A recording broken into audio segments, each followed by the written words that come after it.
keperluan material rendah, pengetahuan tinggi, sikap mental terbaik. Inilah cara hidup orang yang benar-benar bijak. Orang yang hidup dengan baik, sudah lama meningkatkan sistem secara senyap. Dulu saya fikir kehidupan orang pertengahan umur bergantung pada material tinggi atau rendah. Kemudian baru saya sedar, itu penipuan terbesar. Sebenarnya membina penjara yang indah, pinjaman rumah bunuh keberanian berhenti kerja, perbelanjaan tinggi halang kemungkinan tukar kerjaya, sifat bersaing halang fikir jelas apa yang diingini dengan tenang.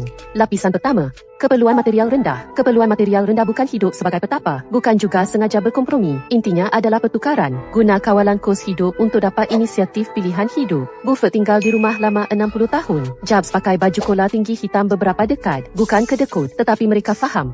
Material semakin banyak, hidup semakin kaku. Bila perbelanjaan tetap bulanan tinggi ke tahap kritikal, anda tak berani berhenti kerja, tak berani mencuba dan gagal, tak berani tolak apa yang tak mahu buat. Anda ada banyak benda, tapi hilang yang paling penting, hak pilih. Sebaliknya, bila kos hidup cukup rendah, anda dapat sesuatu sangat berharga, modal kata tidak. Tak suka projek ini, boleh tolak.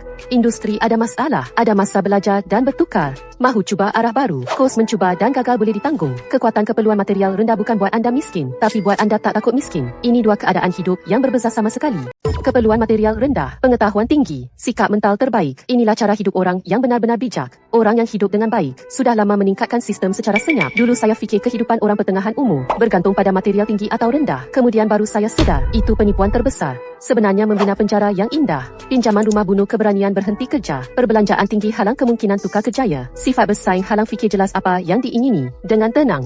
Lapisan pertama, keperluan material rendah. Keperluan material rendah bukan hidup sebagai petapa, bukan juga sengaja berkompromi. Intinya adalah pertukaran. Guna kawalan kos hidup untuk dapat inisiatif pilihan hidup. Buffett tinggal di rumah lama 60 tahun. Jobs pakai baju kola tinggi hitam beberapa dekad. Bukan kedekut, tetapi mereka faham.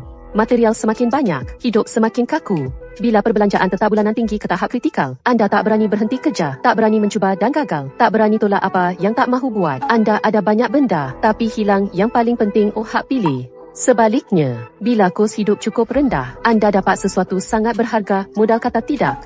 Tak suka projek ini, boleh tolak. Industri ada masalah, ada masa belajar dan bertukar. Mahu cuba arah baru, kos mencuba dan gagal boleh ditanggung. Kekuatan keperluan material rendah bukan buat anda miskin, tapi buat anda tak takut miskin. Ini dua keadaan hidup yang berbeza sama sekali.